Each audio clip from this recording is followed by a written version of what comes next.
first got the riff sent to me from the bass player, John Levin, I started singing to it, the music, and the words come to me, you know, about older times, and I was thinking of reading up on a book that I haven't read in a while, a Swedish book about Eric the Red, and the book is called The Long Ships, and it's about the Vikings' beginnings and the self-proclaimed kings and elected kings fighting each other for a piece of land. It was chaos in Scandinavia, and the Vikings went further south in England and Ireland and further down in Europe and did all kinds of crazy things. But it's a great book, and it gave me the inspiration for the title War of Kings. It also gave me the inspiration for the lyric.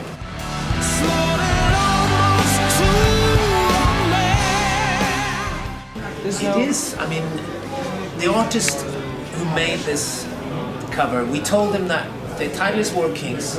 We don't want any swords, we don't want any Vikings, we don't want any fire or ships or anything.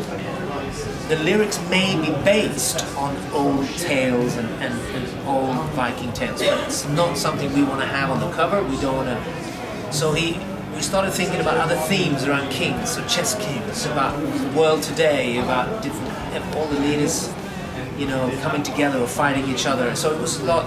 We wanted to bring the cover into the future.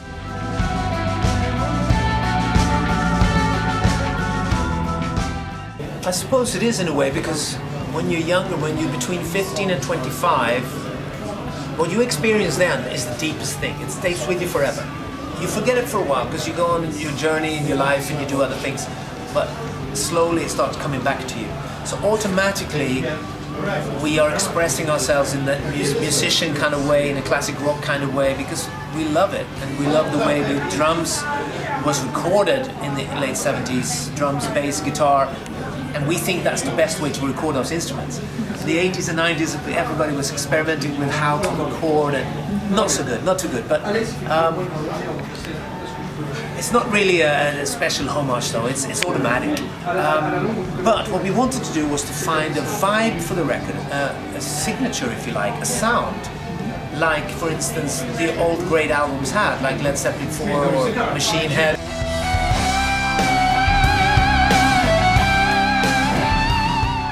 Yeah, we agreed. That was written with Mick Michaeli, the keyboard player, and John Norum wrote it together. And John is a very, very big Gary Moore fan. And Gary Moore have had similar songs, but we wanted to showcase John. We wanted to have a song that we can use live, maybe, and that John can just play more emotional, and that's why we wanted to have that for the album. And it's a bonus track, but it's still part of the whole album.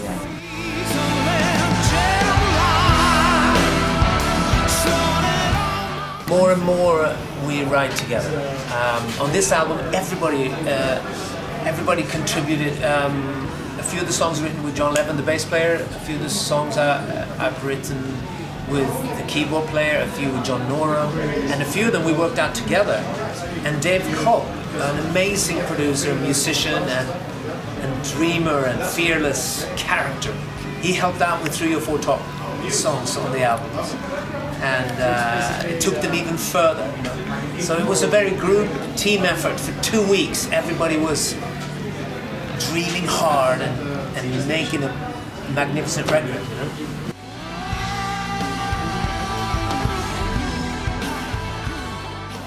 We would have liked to, but we have a tendency to want to try new things on each record, because it keeps us going, it keeps us excited, and we don't want to get stuck in a certain sound, or we want to always go on a new journey. But Kevin is amazing. Kevin Shirley and Dave Cobb are the 2 producers out there in the world that can record drums, bass and guitar properly, that can take care of a live recording properly, you know?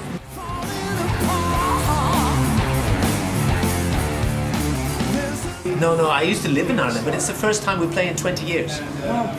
Yeah, I used to live in County Wicklow in the 90s when Europe had a break, but we haven't played in Dublin since 88, 89 or something like that. So it's like coming home, it's going to be great. So that's when the tour starts. The UK tour will be 3 weeks, Then we'll have a break, and then we do a US tour. We haven't been in America for 10 years, so that'll be interesting. 3 weeks in America, and then some festivals in Europe.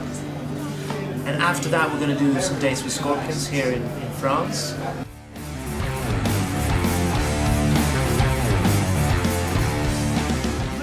We are all fans of Scorpions. We went to see them when we were teenagers in Stockholm, and Def Leppard was an opening support band with On Through the Night, their first album.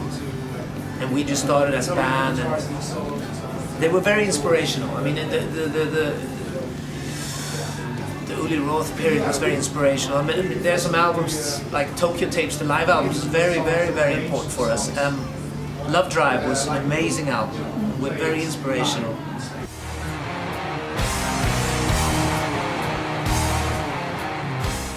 We think about it more, me and my wife think about it more. I don't want to live in fear, so I'm not scared or anything. But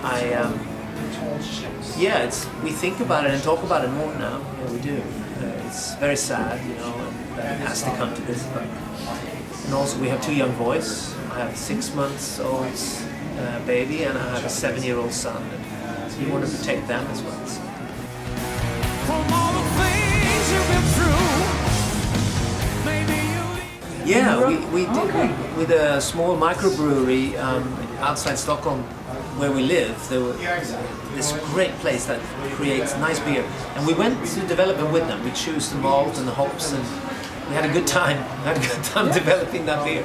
Yeah, it's called Demon Head, and it's actually quite good because after the show we like to have a beer or two and talk about the show, and we said, why don't we develop our own beer so we don't have to, ask for this beer or that beer? Mm-hmm. Yeah, we're proud of it. And hopefully one day we can sell it here. I don't know. You see one war after another. So many lives. No, as I say, rock has just been on vacation, and it's coming back the 2nd of March.